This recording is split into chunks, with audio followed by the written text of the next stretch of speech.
ఈ వీడియోలో వచ్చేసి మనం అసైన్మెంట్ ఆపరేటర్స్ గురించి అయితే తెలుసుకుందాం. సో ప్రీవియస్ వీడియోలో నేను అర్థమెటిక్ ఆపరేటర్స్ గురించి అయితే వీడియో చేశాను. సో ఆ వీడియో లింక్ అనేది డిస్క్రిప్షన్ లో ఉంటుంది. సో ప్లేలిస్ట్ లింక్, సో దాంట్లో నుంచి వీడియో అనేది మీరు చెక్ చేయండి. ఇప్పుడు అసైన్మెంట్ అంటే ఏం లేదు ఫ్రెండ్స్, మనం ఒక వాల్యూని అసైన్ చేయడం అనమాట. ఇప్పుడు ఎగ్జాంపుల్ ఇంట్ x ఈక్వల్ టు 10 అంటే 10 అనే వాల్యూ x కి అసైన్ అయింది అనమాట. మధ్యలో ఇక్కడ ఈక్వల్ టు ఉంది కదా, సో ఈక్వల్ టు అనేది మనకి ఒక ఆపరేటర్ అనమాట. ఆపరేటర్ ఇది అండ్ దాని ఎగ్జాంపుల్ అండ్ అలాగే దీన్ని మనం ఎలా యూజ్ చేయొచ్చు అర్థం అనమాట. ఇక్కడ ప్లస్ ఈక్వల్ టు ఉంది కదా, సో ప్లస్ ఈక్వల్ టు ఇక్కడ వచ్చేసి ఎగ్జాంపుల్ ఏంది, ఎక్స్ ప్లస్ ఈక్వల్ టు 2 అనమాట. అంటే దీనికి అర్థం ఇదనమాట. ఇప్పుడు ఇక్కడ మీరు X equal to x plus 3 అన్నారు అనుకోండి, ఎక్స్ లోకి ఎంత స్టోర్ అవుతుంది. ఇప్పుడు ఎగ్జాంపుల్ ఎక్స్ అనేది 10 అనుకోండి, ఇప్పుడు 10 ప్లస్ 3 ఈక్వల్ టు ఎక్స్ అంటే ఇక్కడ 10 ప్లస్ 3 ఎంత 13 అనేది ఎక్స్ లోకి స్టోర్ అయింది కాబట్టి ఎక్స్ 13 అవుతుంది. అంటే 10 ఉన్న ఎక్స్ కాస్త ఇప్పుడు 13 అయింది అనమాట. సో ఇలా మీరు ఇలా రాసేది ఇలా కూడా రాయొచ్చు అనమాట. X equal to x plus 3 రాసే బదులు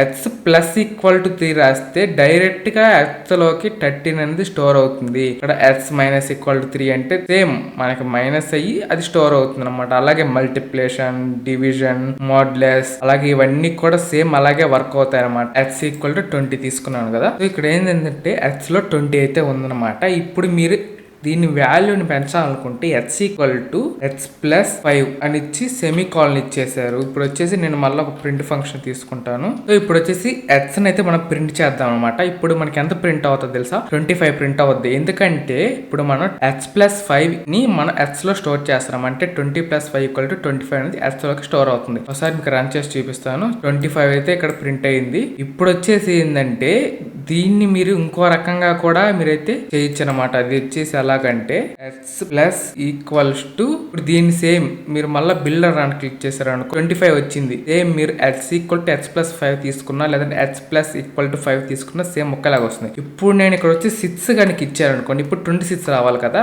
ఇంకోసారి బిల్డర్ అని క్లిక్ చేస్తే 26 వచ్చింది. అంటే ఇది వర్క్ అవుతుంది. ఇప్పుడు వచ్చేసి ఇక్కడ మైనస్ తీసుకుందాం. So minus equals to same మళ్ళీ బిల్డర్ అని క్లిక్ చేస్తే 14 వచ్చింది. ఎందుకంటే 20 లోంచి 16 మైనస్ అయిపోయి 14 వచ్చింది అనమాట. ఇలా మీరు మైనస్ బదులు మళ్ళీ మల్టిప్లికేషన్ తీసుకుంటారు అనుకోండి, సో అది వర్క్ అవుద్ది అనమాట. సో మల్టిప్లికేషన్ వచ్చేసి మళ్ళీ బిల్డర్ అని క్లిక్ చేస్తే 120 వచ్చింది. నెక్స్ట్ వచ్చేసి డివిజన్. సో నెక్స్ట్ డివిజన్ వచ్చి బిల్డర్ అని క్లిక్ చేస్తే 3 వచ్చింది అనమాట. డివైడ్ చేస్తే ఇలా మీరు వచ్చేసి అన్ని సేమ్ మనకి అర్థమెటిక్ ఆపరేషన్స్ లో ఏవైతే ఉన్నాయో మనకి అడిషన్, సబ్ట్రాక్షన్ సేమ్ వాటిని యూస్ చేసుకునే మనం అసైన్ ఆపరేటర్స్ అయితే ఎక్కువగా అయితే యూస్ చేస్తాం అనమాట. మీరు చూసారు కదా అర్థమెటిక్ ఆపరేటర్స్ లో ఏవైతే ఉన్నాయో అవన్నీ కూడా మనకి అసైన్మెంట్ ఆపరేటర్స్ లో వస్తూ ఉన్నాయి. వచ్చేసి ఇక్కడ మోడ్యులస్ అయితే తీసుకుంటాను. సో బిల్డర్ అంటారు క్లిక్ చేద్దాం. చూసారు కదా 2 అయితే వచ్చింది మనకి రిమైండర్ అనేది. వీడియో నచ్చినట్లయితే తప్పకుండా లైక్ చేయండి. అలాగే ఛానల్ కి ఇంతవరకు మీరు సబ్స్క్రైబ్ అవ్వకుండా వెంటనే సబ్స్క్రైబ్ అవ్వండి. అలాగే బెల్ ఐకాన్ ఆన్ లో పెట్టుకోండి. నెక్స్ట్ వచ్చే వీడియోస్ అన్ని కూడా మీకు నోటిఫికేషన్ వస్తుంది. Thank for watching. జై హింద్.